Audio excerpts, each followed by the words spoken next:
Okay.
Good morning and welcome to the December 2nd, 2022 Metro Plan Orlando Technical Advisory Committee meeting.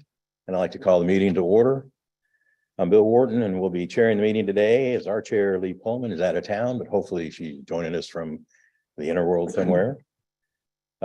Just a reminder, since this meeting and all future meetings will be in person, it is important that all TAC members to attend in person in order to give us a quorum and to be able to conduct business. Members of the public are still able to participate virtually, and we encourage them to do that. Under the chair's announcements, there are two opportunities for public comment during the meeting. Members of the public attending in person who wish to speak need to fill out a comment card and provide it to Lisa. Those attending virtually who want to speak will use the raise hand feature on the Zoom screen. And if attending by phone, you can hit *9 to raise your hand and request to be recognized. When you're called, your microphone will be temporarily muted by staff and we'll ask you to state your name, contact information for the record. We also accepted comments by mail before the meeting and that will become part of the record as well. And just one more announcement. Today marks an important staff change here at Metro Plan Orlando. Mr. Keith Caskey, our manager of planning services, has been a consistent, stable presence at our meetings for years, helping explain the TIP, its process and purpose, its amendments, and the impacts on the related projects. But this will be Keith's last meeting, not of the year, but his last meeting, because he is a lucky guy and he's retiring this month.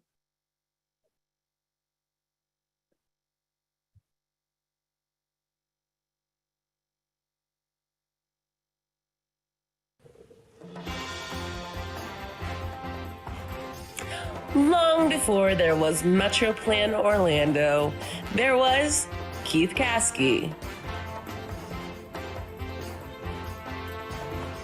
Also known as the man with the plan. Keith has marked more than 40 years in transportation planning in Central Florida.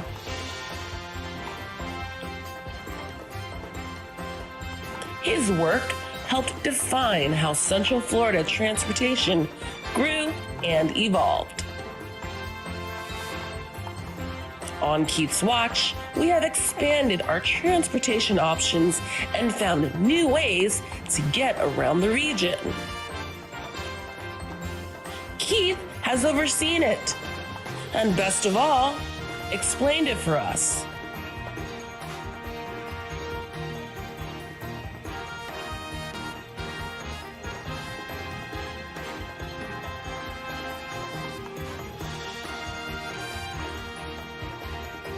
That's why we also think of him as the man at the podium. At hundreds of public meetings, Keith has been the one explaining our transportation improvement program. He speaks fluent FDOT.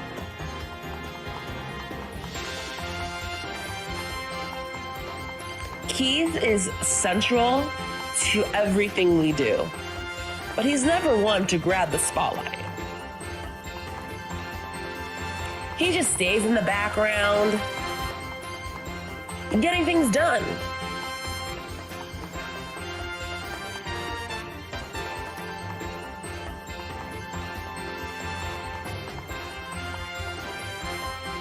But today, we are focusing on Keith because he's leaving us.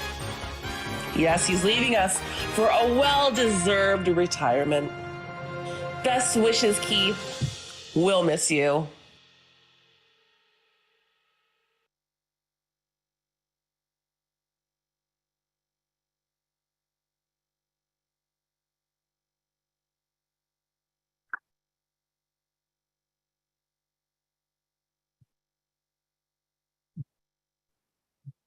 You were not expecting that, were you?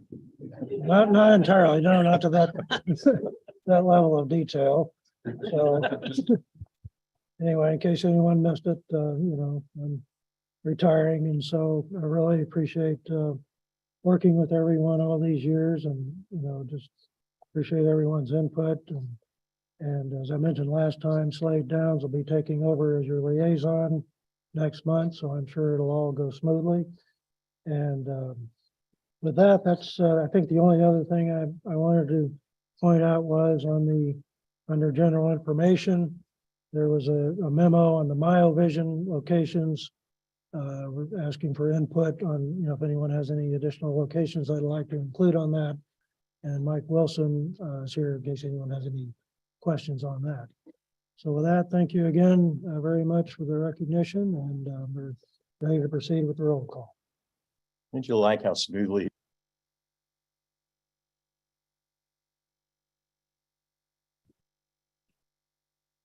Good morning. I'll ask all committee members to keep your microphones off until call and mute again after your name is called. Please say here or present. Abbott Dantuano, Here. Bates, Barden for Brock, Present. Carson, Here. Cash, Here. Castellero, Here. Castro, Here. Cornelison, Here.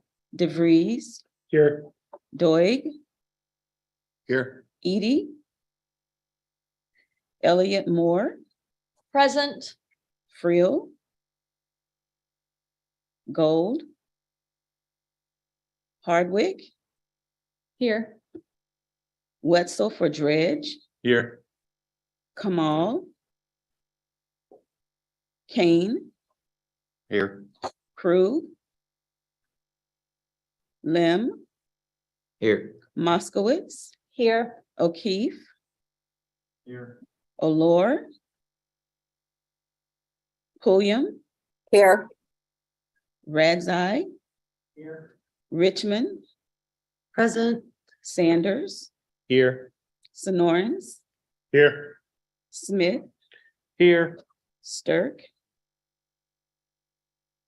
Ramos for Sudemeyer, Here. Wharton. Here.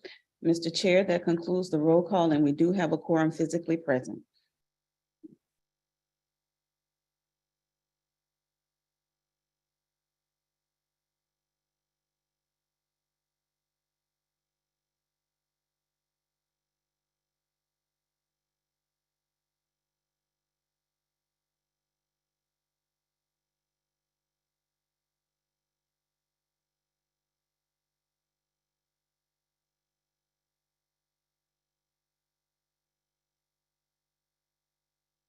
Turn on. I'm on. Okay, thank you. Okay, good morning. I'm Amy Sermons with BHP. I'm here to talk to you about two studies that we've done for MetroPlan. We've done these studies in conjunction with the city of Apopka and Orange County. It's the Rock Springs Road Study and the West Orange Trail Extension Study. So I'm going to go over an overview of both studies and show you the recommended alternatives for both, and then show you what we heard from the public and our next steps. So in general, on the right, you see we are here. We're in the planning stage of the entire process. As most of you know, from planning, it would move on to design, then right away and construction. On the left, you can see in green are the alignments for the West Orange Trail Extension Study, and in blue is the Rock Springs Road Study. We've done quite a bit of public outreach and engagement on both projects. We did these in conjunction due to the proximity of both projects. We started in June last year with a kickoff survey. We did get a great response from the public for both projects. We had 2 community meetings, one in January of this year, and the second one was in September. We had surveys following both of those public meetings. So those ran for over a month in order to give enough time to get a lot of information from the public. So I'm going to focus on the Rock Springs Road Study first. The purpose of this project is to establish a safe and efficient access management plan looking through the whole study corridor. The existing condition on the study corridor is a 5-lane typical section, which results in a lot of conflict points throughout the study area. We're also looking at intersection improvements for Rock Springs Road and Welch Road, looking at reducing significant intersection delays. Anyone familiar with that area? There's quite a lot of traffic running through that intersection. The study also included evaluating the realignment and a signal at Sandpiper Street and Park Avenue. Park Avenue is Rock Springs Road as it continues south. And then also looking at sidewalks along Sandpiper Street from Lake Avenue to Usler. So starting at the intersection with Welch Road and Rock Springs Road, we're looking at adding dual southbound left turn lanes, which is the #1 item there. Adding traffic separators on all legs of the intersection to keep cross traffic from going over. We're providing through lanes for both the eastbound and westbound lanes on Welch, and then also adding dual westbound dedicated right turn lanes. You'll see as we go through the slides, the surveys on the bottom. This is what we heard specifically on each of these areas from the public. 70% of those who responded are in favor of the Welch Road intersection improvements. We got about 11% that had no opinion and 19% that didn't like it for particular reasons, a number of different reasons. Moving a little bit further north on Rock Springs Road, we are recommending adding a signal at the Publix north entrance. So a new signalized intersection there.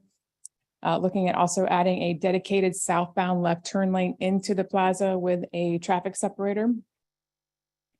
We're also looking at adding dedicated westbound right and left turn lanes out of the plaza to Rock Springs Road. And then adding new pedestrian crosswalks at this intersection. And generally 67% of the public were in favor of this proposal, and then 18% were neutral. We did get some specific comments about, what we typically get for signals, potentially causing more conflicts, and actually did get a comment about adding a roundabout here. So.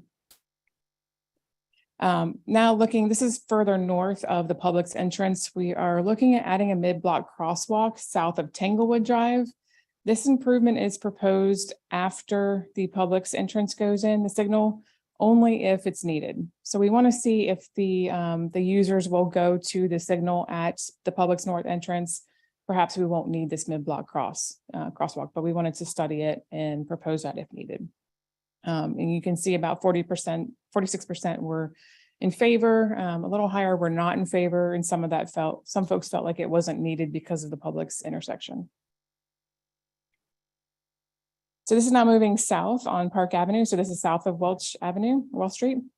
Looking at Sandpiper Street, the city is actually moving forward with the realignment of Sandpiper Street. Currently comes in at a skew at Park Avenue, and then also adding a signal at this location.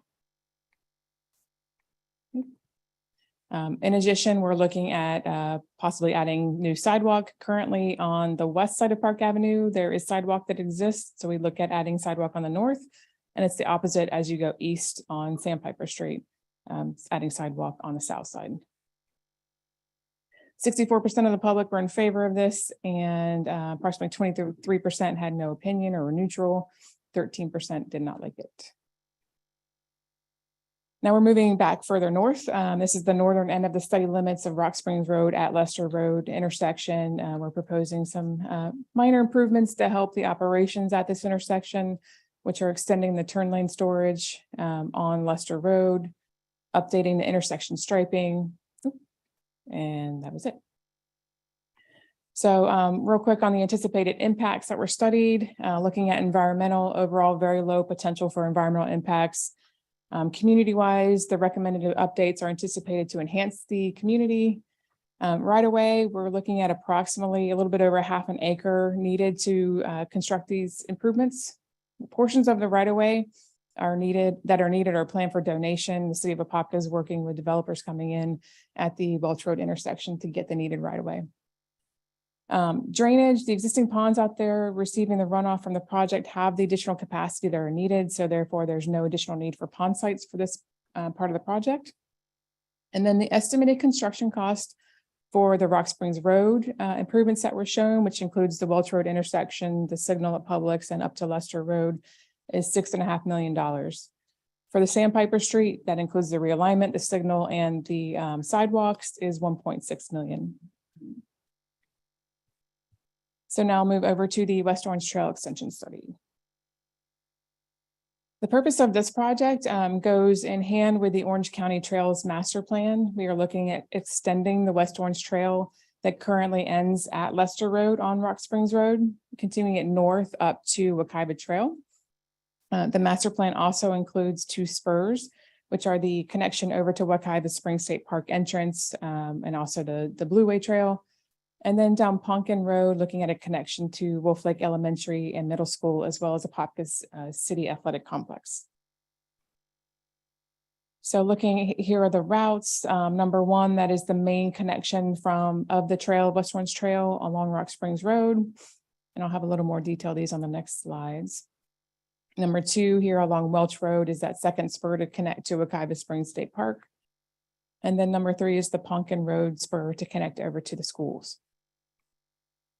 So focusing on the main alignment of West Orange Trail, we're proposing to run this along the east side of Rock Springs Road from Leicester Road up to essentially Kelly Park Road, where it will tie into the proposed Wekiva Trail, which is the red dotted alignment on the north of that graphic there. The public results, 75% recommend this trail alignment. We did get a small percentage that recommended a trail alignment. And we did get some opposition, mostly seemed to be due to funding and desire to use funding in other locations. So looking at the Welch Road Trail Spur, this is proposed on the north side of Welch Road, running from Rock Springs Road until we get to the Sweetwater Park Village, which is a subdivision right around Wekiva Springs Road. At that point, we're proposing to run behind Sweetwater Park Village. It would be along the state park boundary, and then continue over towards the east on the north side of Welch Road to meet up with the park. We're also looking at potentially two natural habitat observation areas. These are located where the little diamonds are overlooking one of the lakes. To do this alignment, you can see on the bottom here, we do need to shift the roadway in order to avoid any right-of-way impacts. There's a current subdivision wall. We're trying to avoid that and also accommodate some drainage. This alignment shows the Sweetwater Park Village and how the trail would run along between the park boundary and the subdivision to connect. We did look at another alternative that continued down Welch to Wekiva Springs Road. It's a very tight intersection, and when you get to the corner at the gas station there, so this is the preferred alternative that was recommended. And what the public commented on is what you see here on the screen. So 60% were in favor of this alignment. We did get 11% that recommended a different alignment. Many were from the Sweetwater Park Village community. And then again, the ones that were against it were mostly against kind of trail funding in general. So now we're moving back to Pumpkin Road. So this alignment runs from on the south side of Pumpkin Road from Rock Springs as we head west to Vic Road. Vic Road is currently signalized at Pumpkin. So we are proposing to cross the trail at this intersection. So that is a protected crossing. And then from there, it will continue on the north side of Pumpkin from Vic over to the schools. You can see we had great support for this segment of the trail. 83% are recommending the trail alignment. As far as this, the West Orange Trail anticipated impacts environmentally, there are 12 protected wildlife species that have the potential to occupy habitats within the area. Further analysis would need to be done in the next stages to quantify those. But there really is a low potential for impacts to any of these listed species. As far as wetlands go, there's a low potential for impacts to wetlands. There are 2 wetlands located along Welch Road. And then low impacts for the other segments. As far as contamination goes, there are 39 sites between all 3 alignments, but the proposed trails do not impact the contamination sites. For community, the proposed trails will introduce additional recreation facilities that are adjacent to the residential communities. So we feel that this is an enhancement to the community. For right-of-way, we've broken down into the different segments. For the main Rock Springs Road segments running along the east, we will need approximately 2.5 acres of right-of-way to conduct this. For the Pumpkin Road connection, we will need about 2.1 acres. And then to run along Welch Road, we need approximately 5.8 acres. Most of the Welch Road alignment needs are actually from the Wekiva Springs State Park. We've been coordinating with the park throughout the process, and they are willing to give an easement, provide an easement for the trail. For drainage, we have moderate potential impacts for the drainage. Looking at the Welch Road segment, there's potential impacts to 3 ponds, elongated ponds. And then for the anticipated impacts to 3 cross drains along Welch Road and on Rock Springs Road. And then anticipated impacts to swales along Welch Road. So the necessary adjustments will need to be determined in the design phase to figure out the stormwater system. Estimated construction costs for each of the segments. The main Rock Springs Road segment is estimated at $5 million. The Welch Road segment is at $5.2 million, and the Pumpkin Road is looking at $5.5 million. So study schedule, we are here at the very end. As we mentioned, we had several outreach opportunities, and we are finishing up. This is the last of our outreach. We are presenting to all of the committees and Metro Plan Board over the next couple of weeks, and we are following up with the park as well with 1 additional meeting. And everything will be summarized in our study report and completed by the end of this month. So that's it for the presentation. And Taylor is our project manager from Metro Plan. Do you have any questions from?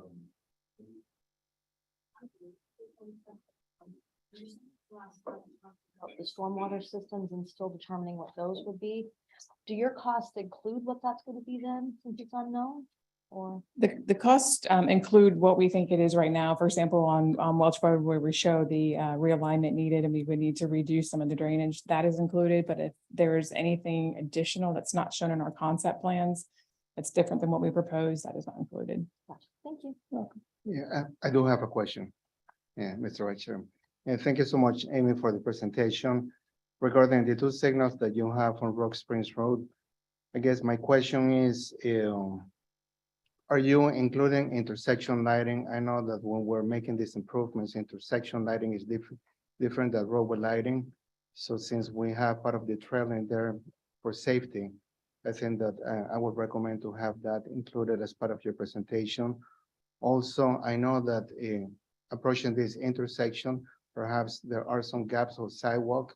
I don't know if we're going to be filling those sidewalk gaps just to make sure that people have the option what side of the road they're approaching the intersection. Also, we have been talking about Vision Zero and how we're going to be allowing pedestrians, especially having the dual right turn lanes and traffic separators, widening that intersection in the LPI. You know, if that's something that is being considered for this intersection, especially with the modes of transportation. Yeah, I know that we're trying to encourage transit. I don't know if there's a transit lane there, but if there's a transit bus stop in the near future, whatnot, to have perhaps some accommodations for that future, if there's going to be one. And last but not least, since we have an existing signal and also the one at Publix, maybe it would be good also to coordinate both of those signals and to have the fiber optic connection just in terms of the operations. Yeah, so that can go ahead and improve the flow of traffic. Okay, I'll try to See if I can remember all this. So I know we, you might have to remind me. So the intersection lighting, we did recommend that in the report to be analyzed in the design phase to make sure that is included. We didn't get into details in the planning stage, but it is described in the final report. I forgot your second. I should have read them down. Can you remind me the second? Yes, so we're talking about gaps in sidewalk. Gaps in Unless sidewalk, it okay. was, yes. So we are kind of in conjunction with the trail, as far as the Rock Springs Road intersection and improvements in the Rock Springs Road improvements that can be potentially standalone. I know there's some work that's being done by the developers with the city.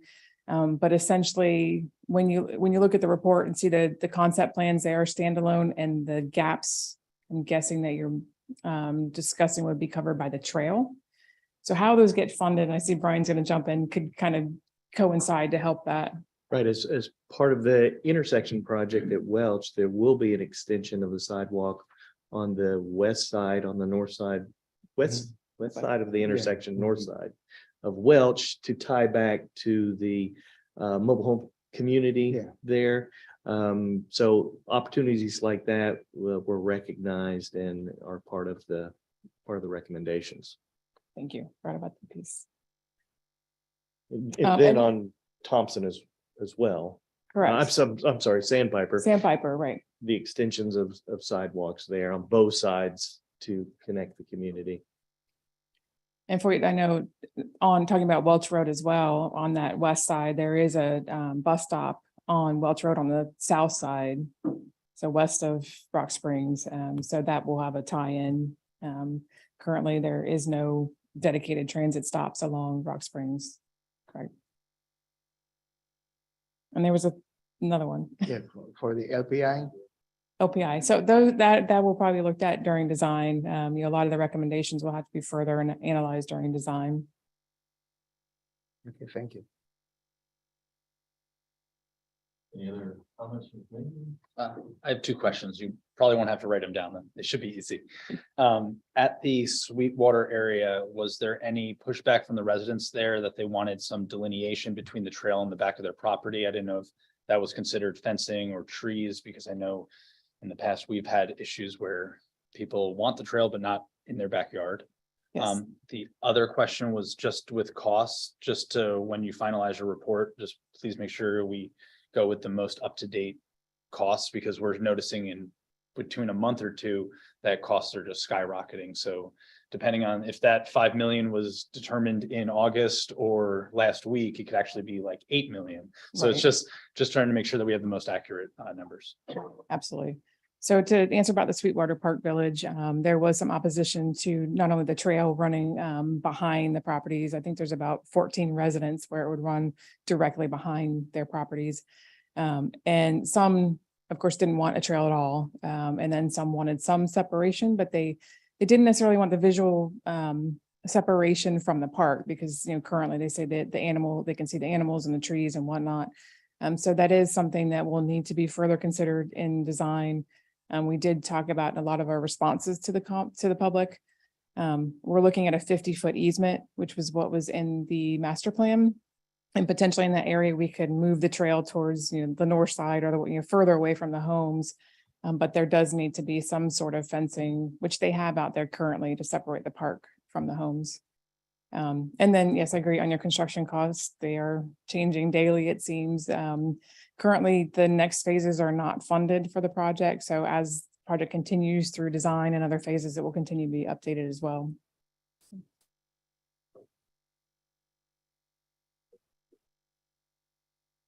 My question was, I saw you had the right of way listed on there, especially for the Rock Springs Road improvements. Did you get an estimate for that right of way yet? Because it looked like it was a lot of frontage and stuff, so I wasn't sure. I mean, Correct. 6.5 million doesn't sound bad through there, but the right of way might be that much itself. So that's why I was curious. what that would Correct. be. We did not do right-of-way estimates. So the numbers you see up there are strictly for construction costs. Thank you. Hey, I'd like to build on Umberto's point with Rock Springs Road about the dual lefts and the dual rights. Really, when in design, taking a close look at the impacts on the pedestrian safety with that, whether it's LPIs, protected left turns, or even no turn on red with that.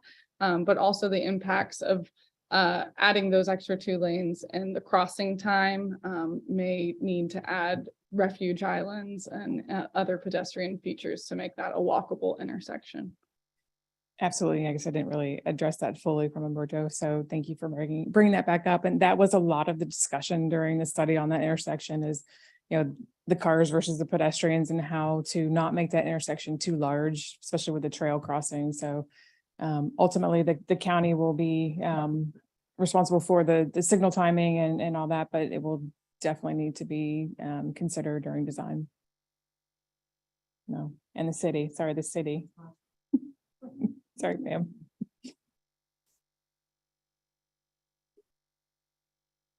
we have any priorities on the vertical side?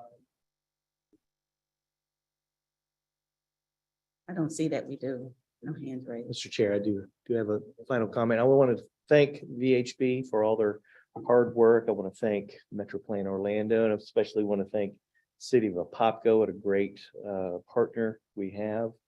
And there were a lot of challenges, a lot of hard decisions, and VHB made those a lot easier by bringing forth all the information that's needed to make those decisions. So appreciate that. It's going to be a great project, connecting springs and major recreational facilities out in Orange County and Apopka. So it's going to be a great project.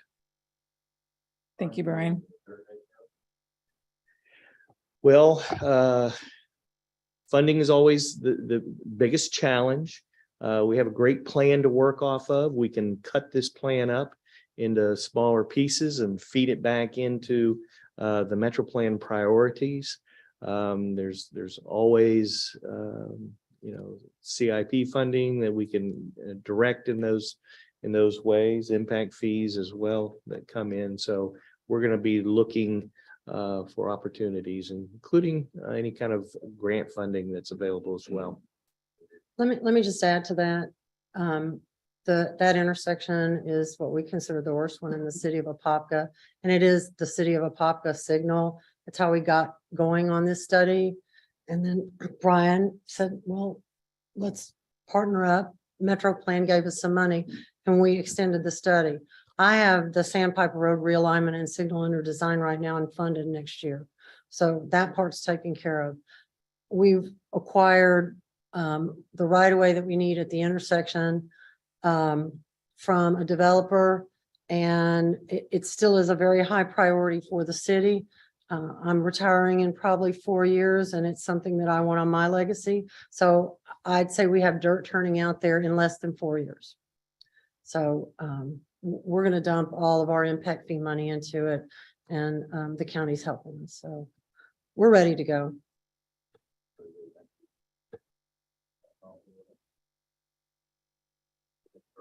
All right. Thank you. Appreciate the opportunity to work on it. It's been great. Presentation for year 2023-24 through 2027-28, 5-year work program. Two presentations in here. One on FDFP studying the 5-year work program by Ms. Catherine Alexander Gordon, present the District 5 project, and Mr. Fine will present the full Turnback Enterprise. Hello. Well, good morning. Thank you so much for the opportunity to be here today and talk about our tentative work program. And what we're talking about today is fiscal years 24 through 28. So what is the tentative 5-year work program? It's basically our plan for delivering projects and activities in the upcoming 5 years. This includes projects in public transit, seaport, airport, and rail. And it includes the activities of transportation planning, transportation systems and management and operations, engineering and design, as well as the right-of-way acquisition, construction, and maintenance activities.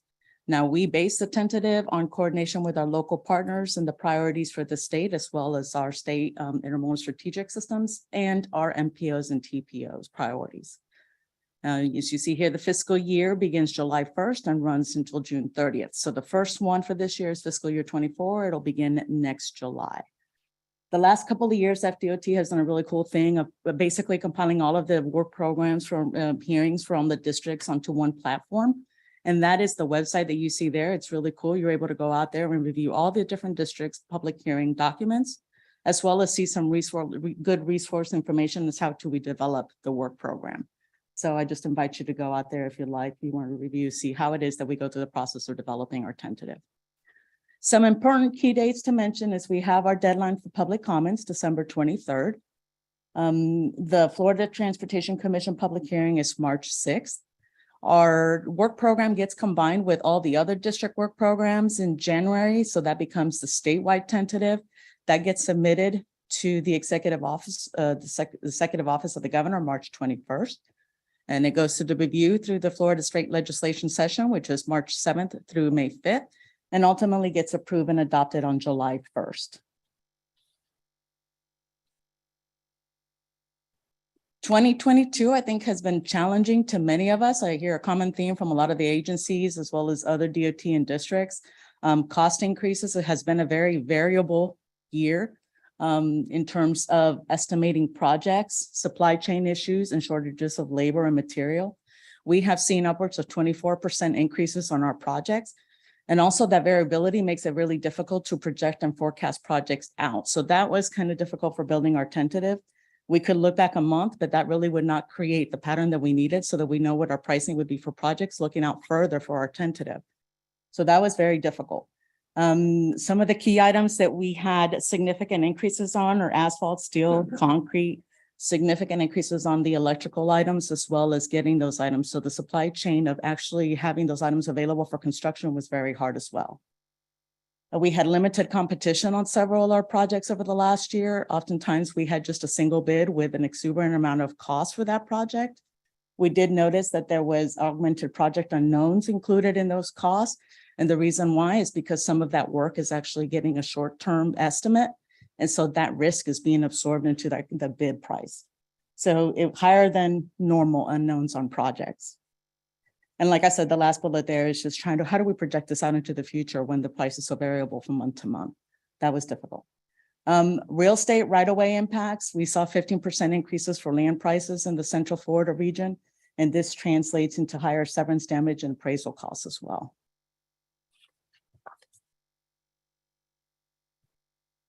So what supports our tentative? It's the revenues and allocations that we receive. That's really the backbone of what we can provide in our tentative work program. Our resurfacing program statewide needed some additional funding. So that's across the board for all the districts. So they had to redistribute some of the allocations for resurfacing on state highways, and that impacted what the district received as well as what's left over. We also had changes in revenue and surcharge projections. This year actually turned out much better than what was anticipated. However, with the inflation and supply chain issues that we see going on, some of those economic variables were actually reduced, a little bit more conservative for the near term in order to accommodate for that. We did have in 2021, the bipartisan infrastructure law that came through did help us out. FDOT overall received an extra $3.5 billion. That's a 35% increase from the FAST Act in 2015. For us, that increased our statutory formula by less than 0.5%. So there is some extra funding there that we were able to utilize towards projects. And there is a significant amount of competitive federal grants that rolled out with the infrastructure bill. So that is something that we're also looking forward towards. So how do we balance the tentative? Again, challenging year because it's nice to have the extra money, but with the exuberant cost increases, it kind of breaks down that shortfall. You don't have as much to spend. So we have to go through the process of actually looking to see what we have commitments on and make sure that all of our projects, which are already programmed, we accommodate those cost increases. There's new funding. I failed to mention, but we do have new formula funding under the bipartisan infrastructure law. You see those in the second bullet. There's resiliency funding, there's carbon reduction funding, there's bridge repair funding, as well as electrical vehicle funding. And that is funding that we can apply on other projects so that we can free up that funding for other things. So that's why we say when we had to balance the work program, we really had to look at leverage the funds that we have available, as well as these new fund sources that were there, that were created for this cycle.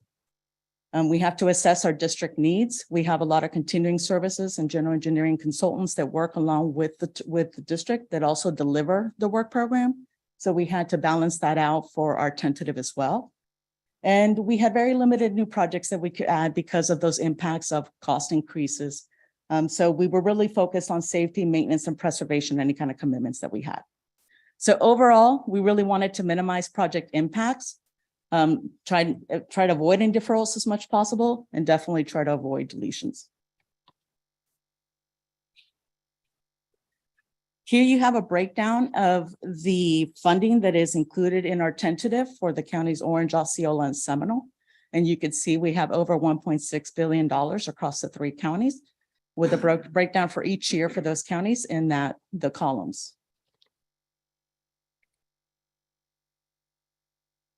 In terms of the different work mixes, you can see for safety, we have more than $192 million. Capacity, close to $218 million. Preservation, $24 million. Multimodal, $789, operations, $60 million. You can see it's there. There was a significant amount of funding that was provided to our airports across the counties. So that's why you see that number is high for the multimodal for the estimated 5 years. And we have 18 priority projects for a total of close to $250 million that are programmed in our tentative 5-year. I'm now going to highlight just a few projects in our Tri-County area. We have wrong way detection that is going on in our I-4 ramps. The first one they're both construction in 24. The funding for 24 on the left-hand side, this would be the northern section, Sand Lake to Seminole County, $6.9 million. And then on the south side, or the going west, we have $4.6 million.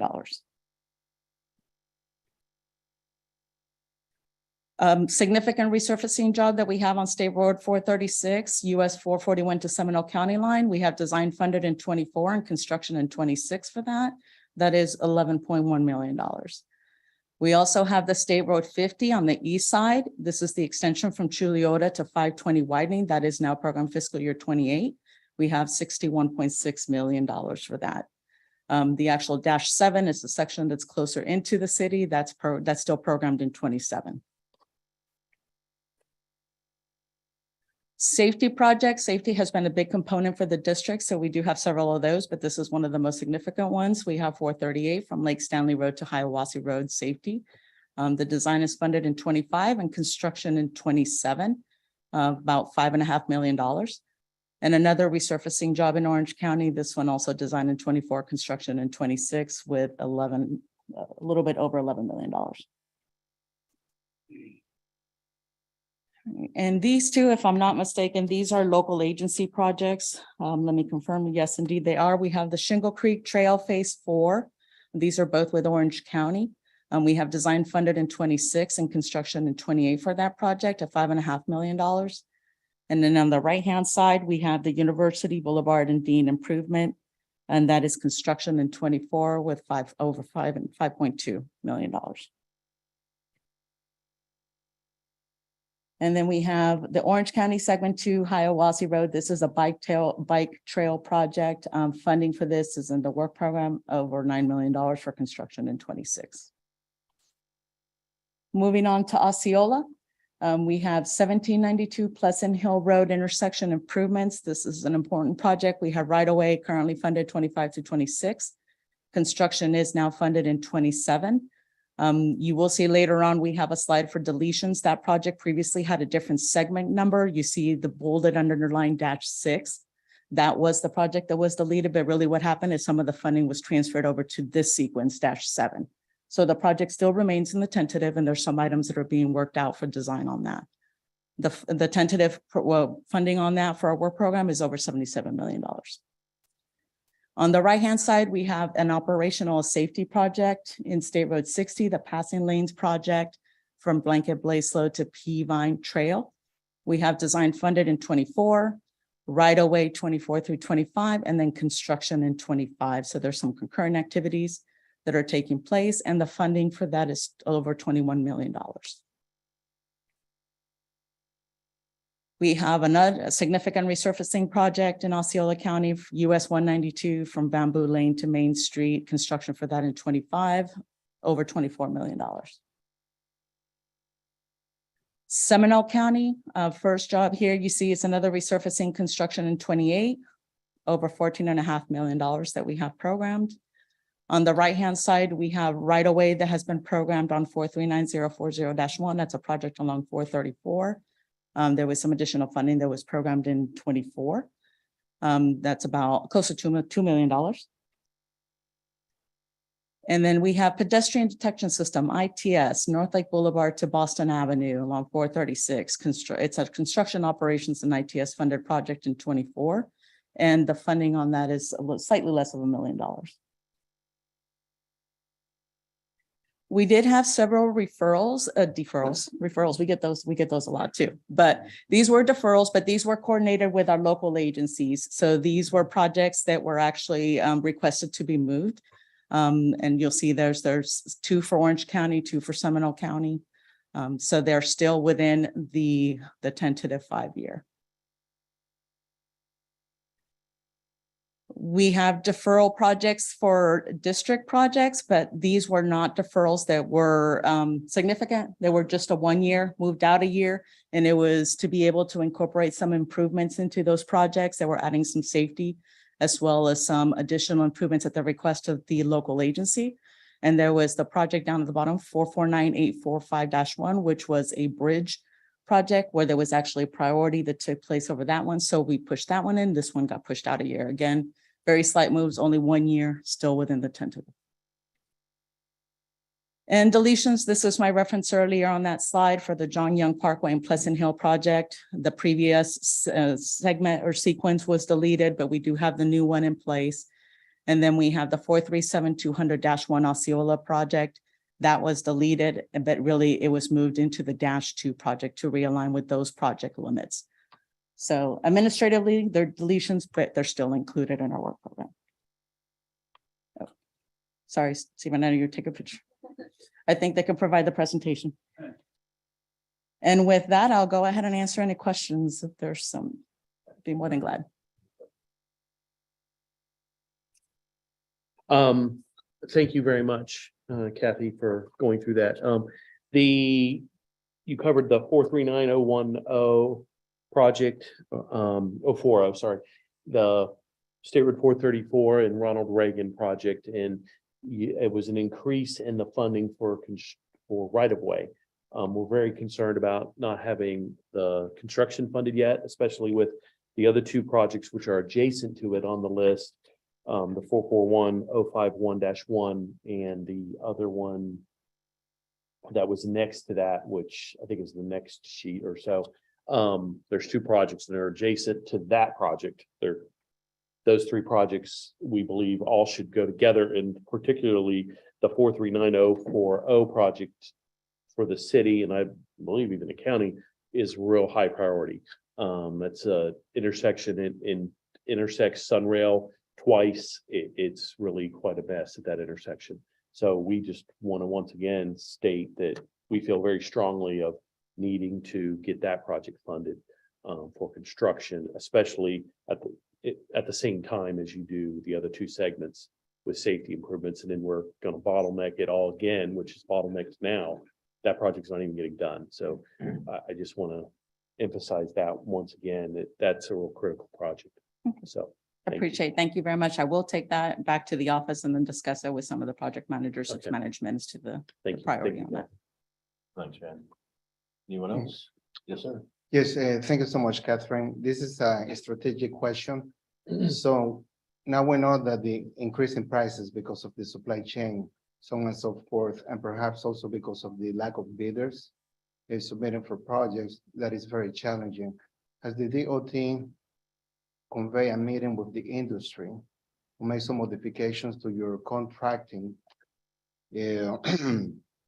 language to facilitate perhaps as they are bidding that the additional increase in price could be considered, or maybe to get some sort of reason or justification why they are not interested in bidding for these projects?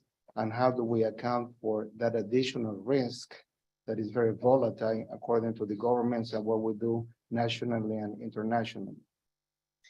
It's interesting because the estimators, all the estimators from the district had a statewide meeting with industry. And it was, I would say it was a very honest conversation. It was very transparent. They're dealing with the same things that we're dealing. We were hoping we were going to walk out with some insight from the contractors as to their pricing. And I think we were all amazed that we were all facing the same thing. They're also looking at data dynamically in terms of costing. We incorporate monthly reports as to increases for items that is being shared with industry and our estimators as we're looking at our projects. And we get some insight from them as to what they're seeing real time. Unfortunately, when we're doing our estimating, there's a lag. By the time we start seeing that pattern, it's already changed. So one effort was to be able to relay that information monthly, so that way we can reduce that lag and maybe get more accurate estimates. I know from the I guess I should say from the letting side, they did relax some of the work class breakout requirements so that you could have other contractors. It wasn't specific to just electrical and roadway. They were able to use some of those work class breakouts to maybe remove some of that delineation as to, the percentage amount so they could pursue more of the projects. When we had smaller projects that were traffic or signal, those are the ones that we were seeing the significant, cost and the single bidders on because of just the makeup of the project. So doing that with the work class breakout, they were able to open it up a little bit more. So you had more of a competition for pursuing those projects. So I think it's ongoing.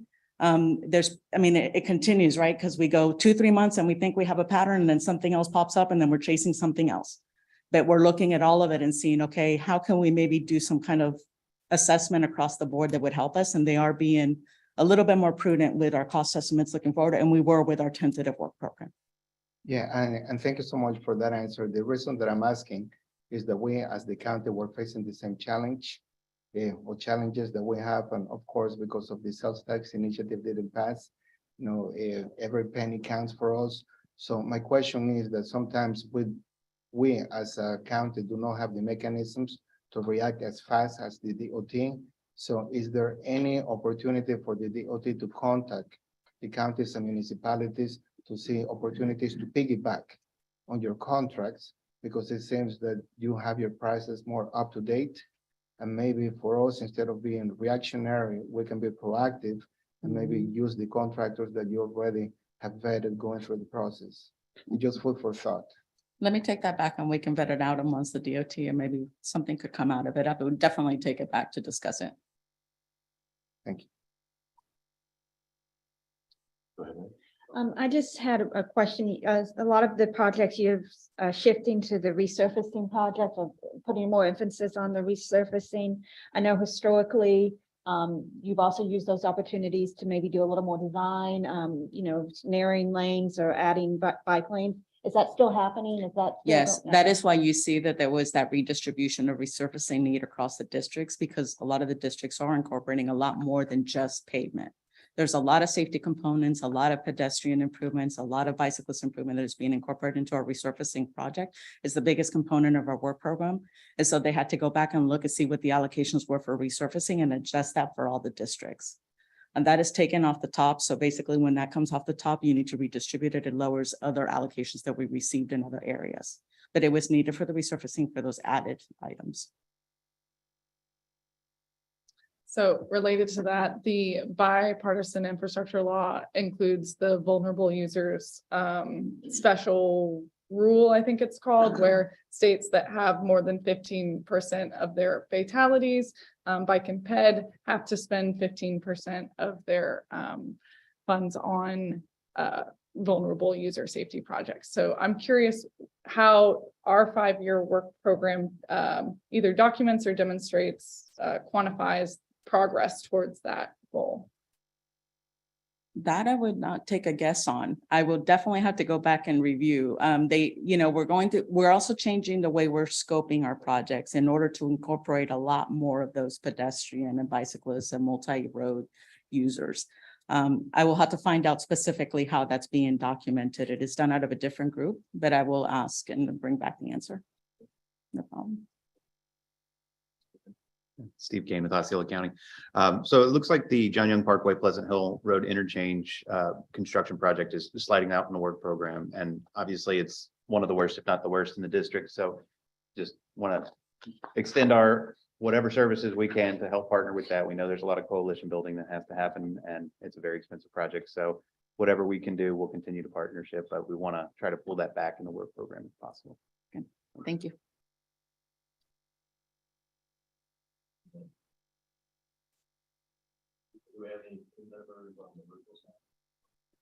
No, not at this time. All right, thank you. I hope everybody has a great holiday.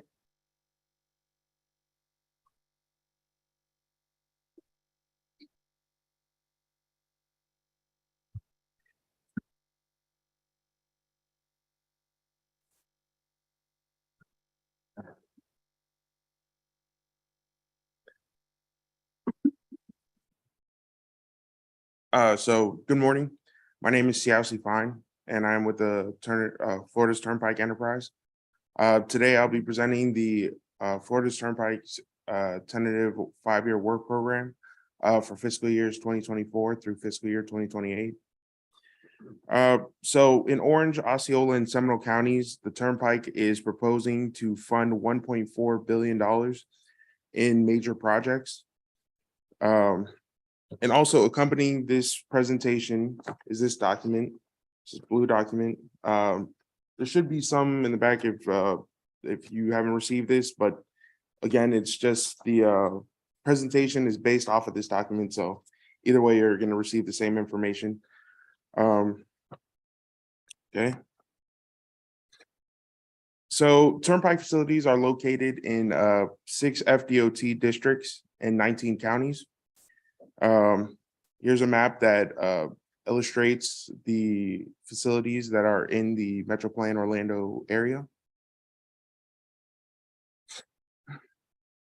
So the parts of the Turnpike main line have been around since 1957. But as for the Florida's Turnpike Enterprise, it's been around for about 20 years. We started up in 2002. As one FDOT team, we follow the department's vision and mission as we help meet the state's transportation needs, ensuring value to customers, protecting investors, and managing the Turnpike system in a business-like manner. So transportation, it's been growing in the past 20 years.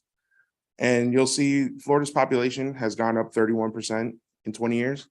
And registered vehicles have also went up 37%. And on our side, the Turnpike system vehicle miles traveled has actually went up 80%. And now this slide here talks about our revenues and our expenditures.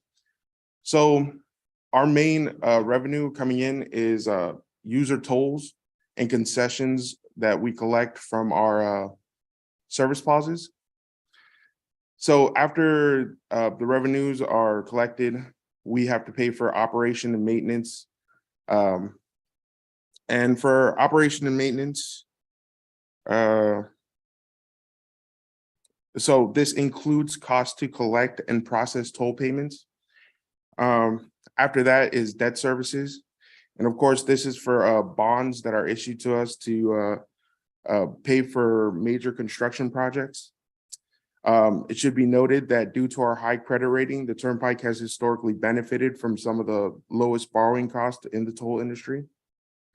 And then after that, renewal and replacement, and that, of course, you know, that's our resurfacing projects, and any recurring improvements to our facilities. And finally, we will invest in capital improvements. And these are our interchange projects, our widening projects. So as you can see, that's how we're spending our money. So the Turnpike has various ways of determining how projects get funded depending on the project type. Projects must determine a transportation need. And off of that, it's kind of prioritized accordingly based on that transportation need. Each year, we looked at observed traffic data and future projections across the entire system. Also, we take into account environmental and economic feasibility. Stakeholder input is major and it's considered throughout the process.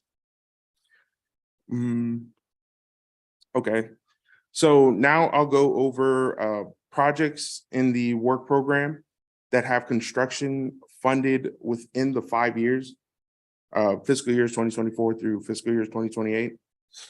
So the first project, and we're going to start in Osceola County, is the widening of the Turnpike Main Line from Parton Settlement Road to north of Osceola Parkway. And this project, and also there are interchange improvements at milepost 249. And this project has construction in 2024 and 2026. Next is the main line widening from US 192 to Parton Settlement Road with interchange improvements. And this has construction in fiscal year 2026.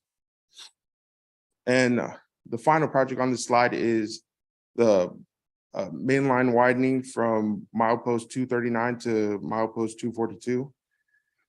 And we're also going to be constructing a new full interchange at Nolte Road as part of this project. And DSB is design build. So this is kind of when you have design in the beginning and then still at the same time constructing at the same time.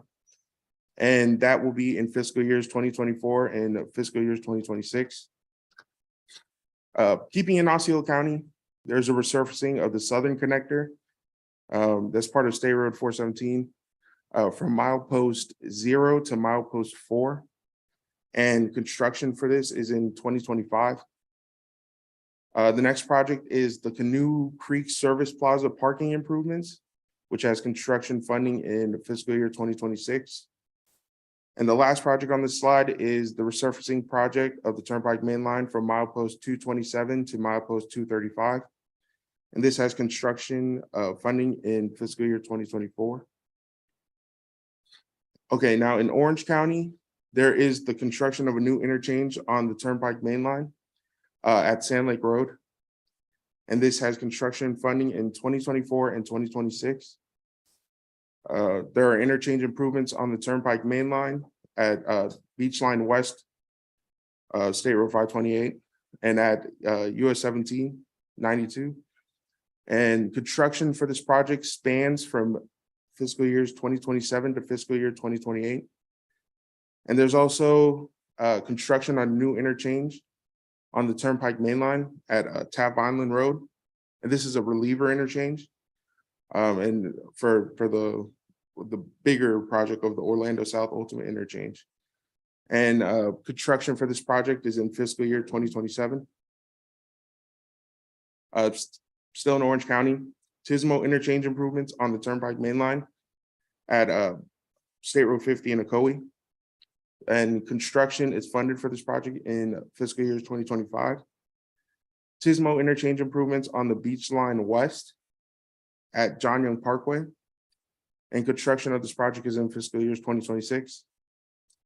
Tismo improvements on the Western Beltway at US 192 with construction in fiscal years 2025. And resurfacing of the Southern Connector State Road 417 from milepost 4 to milepost 6 with constructions in fiscal year 2025. So we have a singular project that's in Orange County, but part of it runs a little bit into Brevard County. And this is an ITS project. And it's an ITS improvement to the Beach Line East, State Road 528. And this project, of course, has construction funding in fiscal year 2024. Now in Seminole County, there's a resurfacing of the Seminole Expressway from milepost 50 to milepost 55. This has construction in fiscal year 2025.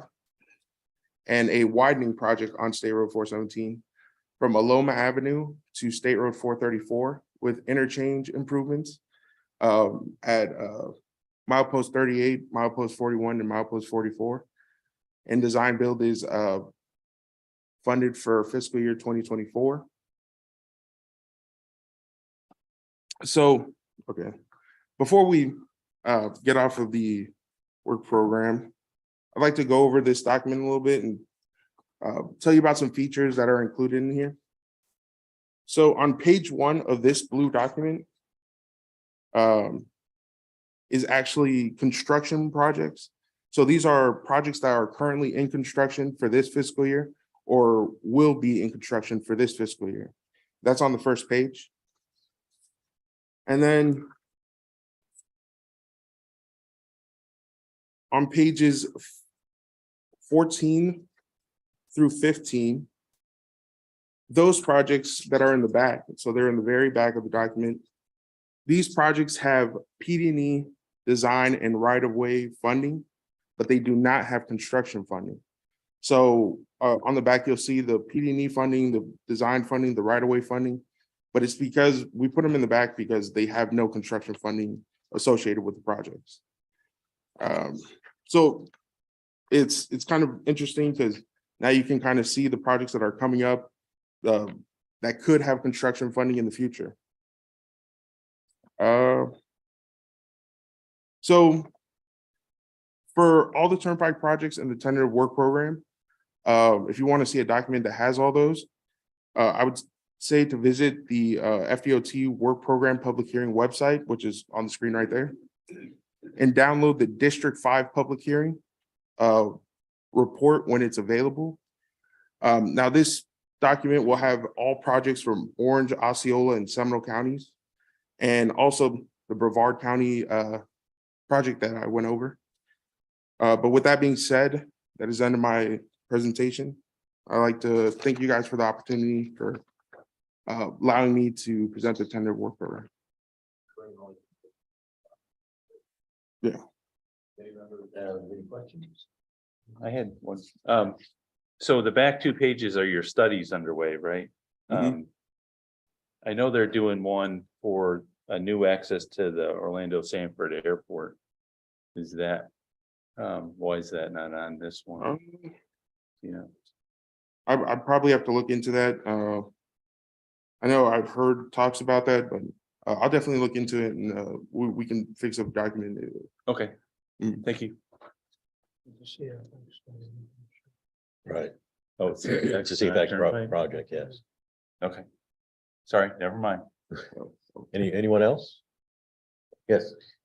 Hey, this question might be more for Metro Plan staff. I really like your slide that shows the population increases and the vehicle miles traveled increase. I'm curious about how these projects, particularly the widening projects, relate to or are consistent with our air quality goals and the air quality attainment.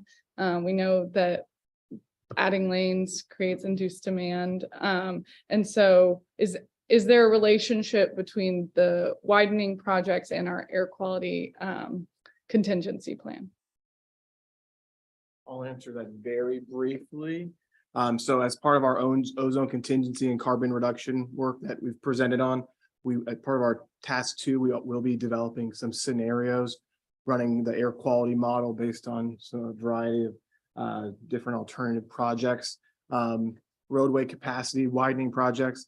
You hit on the induced demand. A lot of what the professor has been speaking to is delay, congestion. Those are also major causes of idling and air quality emissions generation. So there's a slew. So I wouldn't want to tag it all onto widening road projects are the worst thing, because in some cases they could mitigate, eliminate some of those congestion bottleneck issues. But of course, there's the greater vision for kind of reducing transportation emissions. So we're going to be presenting on that later in the year or earlier next year, rather. We did an airtime webinar a couple of weeks back during FDOT's Mobility Week. That's on our YouTube page, which talks about a little bit of our work that we're going to be doing on the strategy side, what we can be doing. But these are our growing pains, the need to expand and serve while also balancing some of our other community quality of life objectives. So certainly hear you.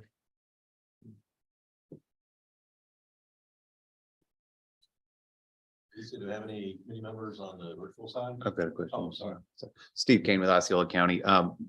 I've had some discussions with Stephanie Sharp with the Turnpike, but just want to make it known that we feel that the study of the expansion south of Kissimmee Park Road needs to be advanced because there's a lot of growth happening in that area. So the existing 4-lane section is already at capacity. And I think that right now the improvements are tremendous and we look forward to it and we appreciate it. But I think we need to move into the study phase, which was programmed a few years out, and we want to slide that back in the work program as well to try to get to start getting a look at that and try to line up with a lot of the development overpasses that are coming in to capitalize on that. So more of a statement than anything, but Yeah. appreciate it. Yeah, that's something I can share with our higher upper management. So I appreciate the comment.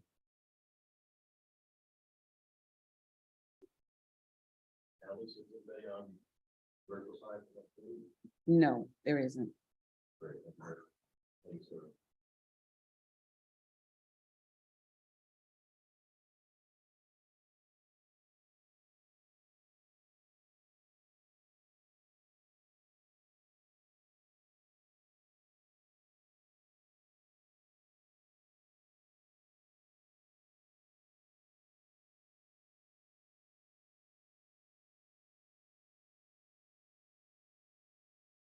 I don't see any hands on the virtual side.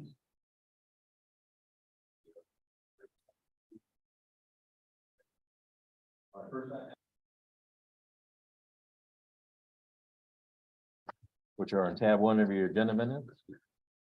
Do you have a motion? Move to approve, Shad Smith. Chad? Do I have a Second, Ramon Centermans. Thank you.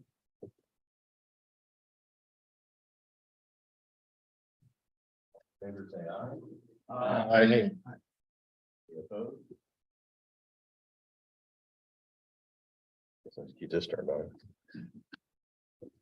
on. Next is the FDOT amendment to the TIP. This is found in tab 2, and Keith will let you take care of that for your last report for the committee. Gonna rub that in. Thank you. Yeah, this TIP amendment request involves 3 transit projects.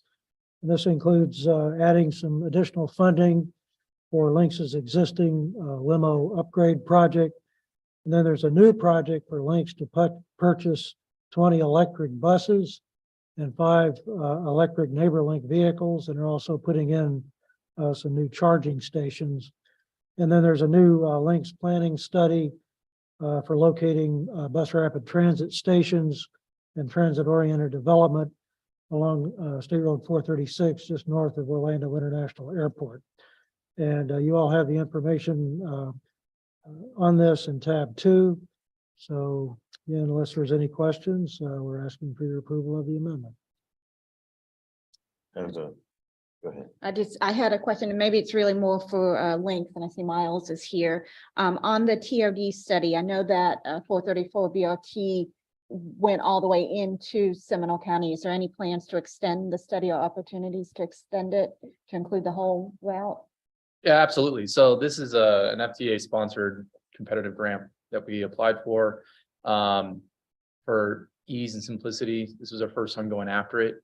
Historically, the projects that get awarded, they're already under construction or they already exist.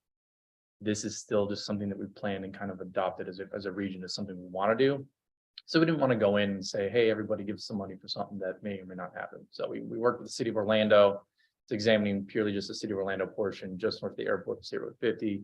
But yeah, I think this is absolutely, it's an annual competitive grant. So should Orange County, Seminole County feel the need to study the remainder of what we did initially with the BRT study, I think it's a great idea to add on to that. FTA loves to see building upon projects. So I think this may have answered my second question too. I saw there was a local request. Is that coming then from the city of Correct. Orlando? Yeah, we applied for $300,000 from the FTA. City of Orlando is providing $75,000 in local match for the project. Okay, Scope of this will be similar to what we did on State Road 50. We did a station area analysis, so a TOD kind of oriented project following FDOT's TOD readiness tool. On on what we call kind of like phase 1+ of State Road 50 BRT. So that's UCF to Powers. So again, not the full corridor that was initially studied there as well. Looking to get this started this fiscal year. Great, thank you. Any other questions? Can I have a motion Shad Smith, I move to approve. and a second? Second, Estelar. Thank you. This is a voice vote. All in favor, say aye. Aye. Any opposed? Motion passes. Thank you. The next is the amendment for the Metropolitan Transportation Plan. This is found in tab 3, and Ms. Taylor Laurent will present it for us. Yes, good morning. Today we'll walk through the proposed revisions to the 2045 Metropolitan Transportation Plan. And before I get too far into it, just going to do a quick refresh on the two terms that you'll hear a lot of today. The words modification, which is meant to represent minor changes to the plan, and amendments, which are usually major or more significant changes. And while these have two very different definitions, we're going to be treating both the modifications and amendments through the same procedure, talking about them today, discussing them, and then requesting your recommendation for approval of the revisions. Okay, so starting with the first one is our modification for a TIP refresh. So this is intended to be an administrative change to assist with maintaining planning consistency between the first 5 years of our Metropolitan Transportation Plan and our TIP document. This is an annual refresh that we've done since the adoption of our 2045 MTP, and you'll continue to see this revision over the next several years as we move forward and continue implementing our projects. So with this revision, there are no impacts to our existing cost feasibility. Our second revision is an amendment to incorporate new federal revenues into the cost feasible plan. This is being done through the Infrastructure Investment and Jobs Act, the IIJA, through which we're able to get additional TMA funds as well as carbon reduction funds allocated to our area. This new funding totals about $54.5 million over the next 10 years. We're estimating, and we're going to be allocating that funding into 3 of our cost feasible project tables: the complete streets, bicycle and pedestrian, as well as TISMO and ITS projects. And with the implementation of this new funding, the incorporation of it, we're able to have 11 projects that are newly cost feasible. Our third revision is an amendment to also incorporate additional funding. This is discretionary grants that have been awarded to several of our partners throughout the region. With the incorporation of these grants and their funding, there are no impacts to other existing project cost feasibility. Moving on to item number 4, we're suggesting an amendment to update the Poinciana Parkway project segmentation. So the Poinciana Parkway project has already been incorporated and documented as a need within our cost feasible plan. So that is not changing. What's changing are some segmentations to better align with how the project will be implemented by both the Central Florida Expressway Authority and the Florida Turnpike Enterprise. With these revisions, there will not be any impacts or changes to the existing cost feasibility. Our 5th revision is an amendment to incorporate a new project into the cost feasible plan. This is an adjustment to include an improvement on County Road 532 from Osceola Polk Line Road from South Lake Wilson Road to US 1792. That improvement would be done in coordination with the Poinciana Parkway project by the Central Florida Expressway Authority. So there are no impacts to the existing cost feasibility, even with the addition of this new project.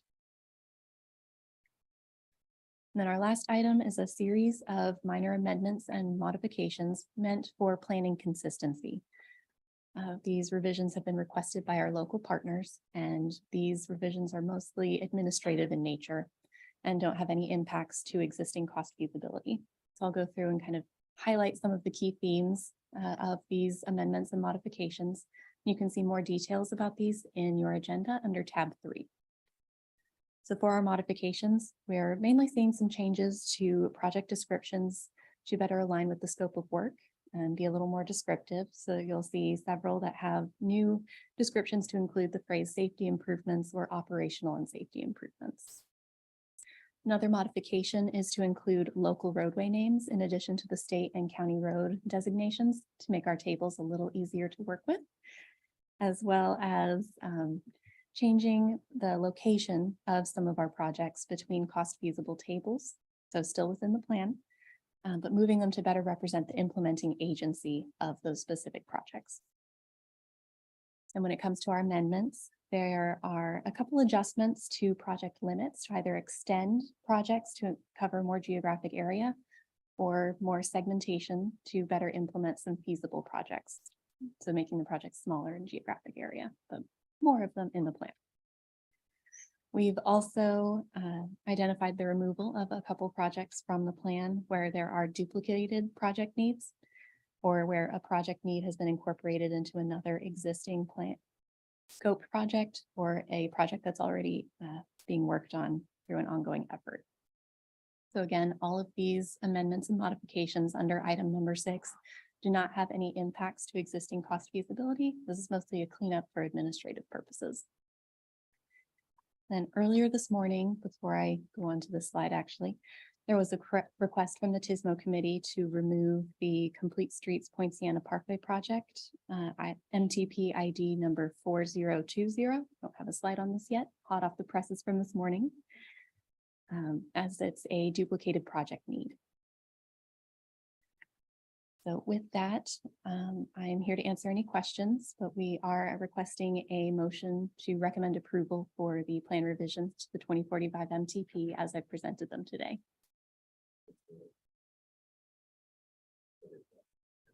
After going through this, I found there's a couple things. One is, I think the change document, it would be good to include in the agenda package. I think could be much more helpful for a summary. I know the actual Metro plan is too big, but that other document, it seems like it would be good to have included. That was the first thing.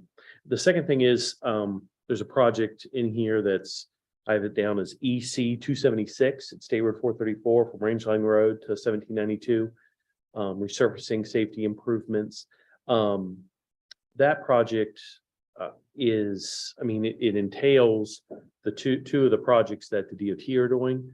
In here, that project is showing us current year of 3.87 million. It's not, I mean, the DOT moved it out. I don't know how that needs to coordinate. It seems like that line should be modified to maybe match up with that, because I know we're not spending, nobody's spending anything in the current year of 3.87 million.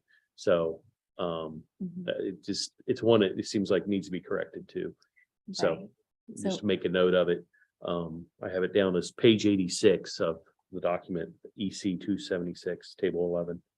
So I just wanted to point that out.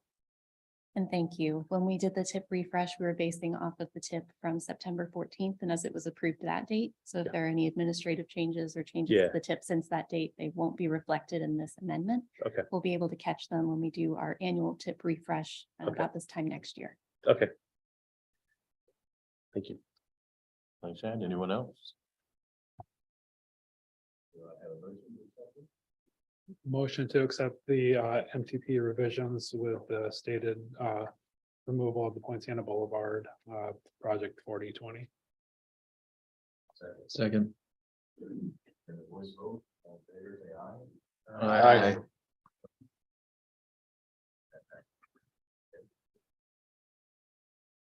Last item, the election of officer for 2023. Subcommittee will present their recommendations for chairman and vice chair for next year. Yes, thank you very much, Mr. Vice Chairman. Again, my name is Humberto Castellero. I am the spokesman for the Officer Selection Subcommittee for TAC. The members of the subcommittee included Ms. Laura Hardwick, Mr. Joshua DeVries, and myself, Humberto Castellero. So for the chairman position, of course, part of the consideration was just to make sure previous representation at the meetings, regular attendance, and also contribution to the technical advisory committee. Just also going in line with the tradition, what is customary is that the current vice chairman will be nominated for the chairman position. So it was agreed from the members of the committee, and we would like to nominate Mr. Bill Wharton to be the new chairman for the 2023 Technical Advisory Committee. Would you accept? Yes, I will. Okay, thank you very much.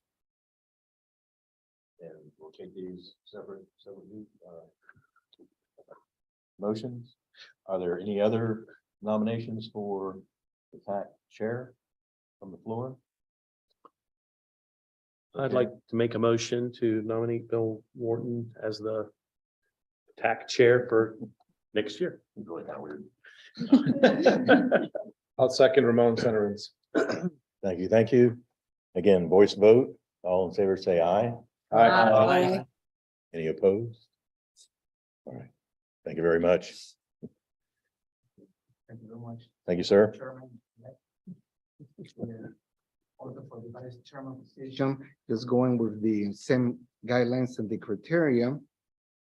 And looking at the previous holds of the position by different members of the counties and also the municipalities. We would like to recommend Mr. Joshua DeVries from Osceola County to be the next vice chairman for the position. Would you accept? Yes, I would. Thank you. Do we have any other nominations for the TAC vice chair from the committee? Very well. This is a voice vote. All in favor, say. The motion. Oh, I'm sorry. I'm getting carried away. Move How to, about a motion? That would be nice. as vice chair, I move to step Joshua DeVries as the new vice chair, Thank you. 2023. And a second. Steve Kane, second. Thank you very much. Again, a voice vote. All in favor, say aye. Aye. Any opposed? Motion passes. Welcome aboard, sir. Looking forward to working with you. And that's the last of our action items. There are no TAC only presentations. There's additional information in your agenda for your consumption. The next meeting coming up is the Metro Orlando Board meeting on December 14th. Our next meeting won't be until next year. That makes it sound so far away. That'll be January 27th in 2023. This time, does any other committee members like to bring up any other comments or information? Yes, Mr. Chairman. Yes, sir. On item I, the Maya Vision counts, I was real interested in getting more information. I know that MetroPlan has purchased units, and over the last 5 or so years, those have been deployed. Real interested in what we've learned from FDOT and other sources on data collection and the processing of that data as well. Looking also to see how that is shared amongst the counties and the cities, so that I think we have purchased a unit as well, so that we get that guidance and that experience and that learning from those experiences. I noticed that this past year, I think 21, there was a lot of before and after evaluations. Looking to you to share those experiences, maybe more. Yeah, And good. Your timing and your comments perfect. Mike's actually preparing a presentation I saw to happen Roy's. early, likely at your February meeting, if not your following meeting, to provide a little more detailed findings about our count program, what we have in mind, how to grow it, maybe synergize with some of, I know Seminole County has the Scout devices as well. That's kind of what we're using to count. So yeah, he'll be providing a presentation talking about what we've collected, our plans to count.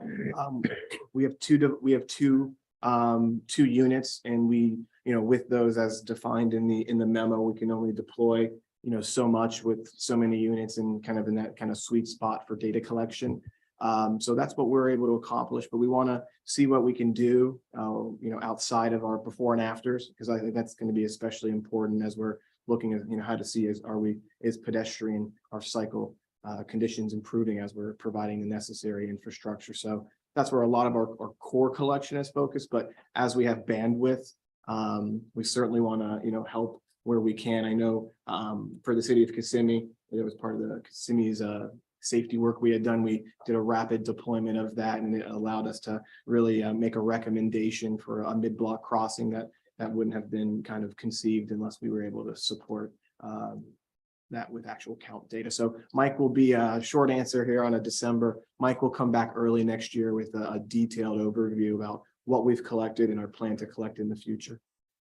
Is there any plans of updating this equipment? The stuff we have, is it 5 years old? Is it? So the equipment, we actually just sat in on, there's always new device and new tech coming out. Mike just finished a webinar and had a conversation with Scout. That's one of the MyoVision Scout is the unit itself. They just came out with a new unit. Mike can talk about that more in detail, but it does some of the post-processing analysis, has a better camera, better field of view. You might be able to do class counts, other things that more battery life. So you can actually do a 7-day class count without going out there every third day to swap batteries kind of thing. So there's some improvements. The tech we have is certainly not outdated. It still does exactly what we need to do to count pedestrians and cyclists the way we are.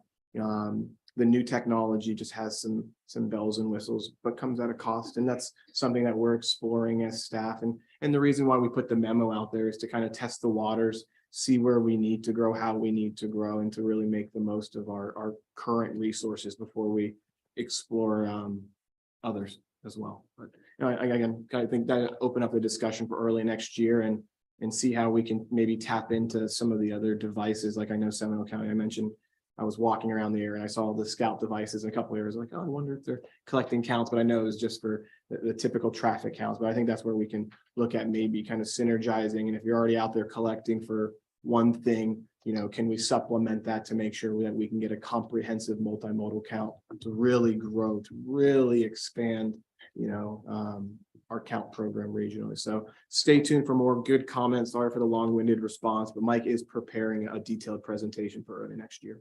All right, thank you. Very good. Anyone else? Very good. And our last opportunity for public comments. Are there any comments from attendants or on the virtual side? There are no hands raised on the virtual side, Mr. Chairman. Thank you very much. I'd like to say one more time, thanks to Keith for all of his service. And thanks to Lee Pullman for leading us through the past year and getting us to this point. And with that, we are adjourned.